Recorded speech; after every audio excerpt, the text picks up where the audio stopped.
Welcome to Green Thumb, where we talk about everything and anything plants, flowers, and gardening. Today we are at Sugar Bear Farm talking about cacti. So Adam, thanks so much for having us. And what do we have here? It's beautiful. Well, thank you. We have a variety of cacti here, mostly columnar cacti in the Echinopsis genus.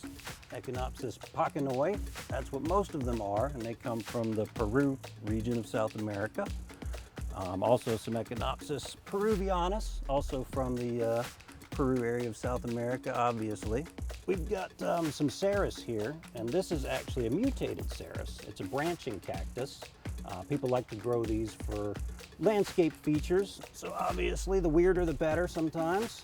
If someone's a first-time cactus plant buyer, owner, what should they be looking for? What would you suggest for first timers, or what advice do you have? Okay, first of all, get used to the terracotta pots. Okay. Those are your friends. The nursery pots are going to either cook or strangle your plant's roots, usually, unless they're the big ones with good holes in them. That terracotta is really breathable, helps the soil dry out quick, which is the key.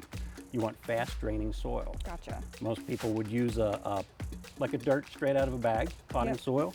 These are planted in probably 60% perlite, which are those little pieces of things that look like styrofoam, if you're not familiar. Perlite, I like to use mostly perlite, a little bit of pumice, and then just a little bit of organic material, like potting soil or worm castings. So once the cacti are established with good roots, these columnar cacti can handle water in this climate about twice a week during the summer, if it's not raining.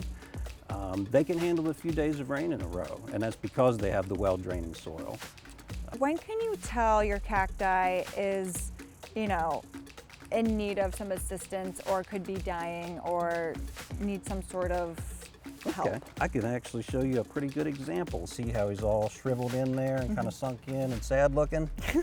Well, once he grows those roots down good and gets a good drink, he'll look a little bit more like A little more one. plump. Yeah, kind of plumped up and full.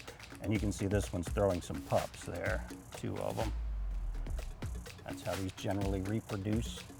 And when one can way. you tell when there's root rot? Is that pretty easy to tell? That's something that you really need to stay on top of. If you're just rooting a cactus cut or growing a lot like I am, you can usually tell by inspecting the base of the plant. If it's got advanced root rot, it'll feel real wobbly. And you'll start to see discoloration down there at the base, and you can even dig down and uncover a little to check it.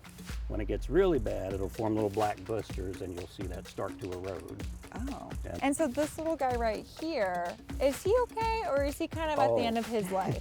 He is happy and healthy. Really? 'Cause Oh, yes. This to me would be like, I need help. I am in need of assistance. So this cactus is an Eriocarpus fissuratus, and they're called a living rock cactus because it resembles a rock. Look up grafting, cactus grafting. It's almost art that you can do with living plants. If you look at this guy right here, so this base is a Cereus peruvianus, mutated cactus, and it's got really good roots.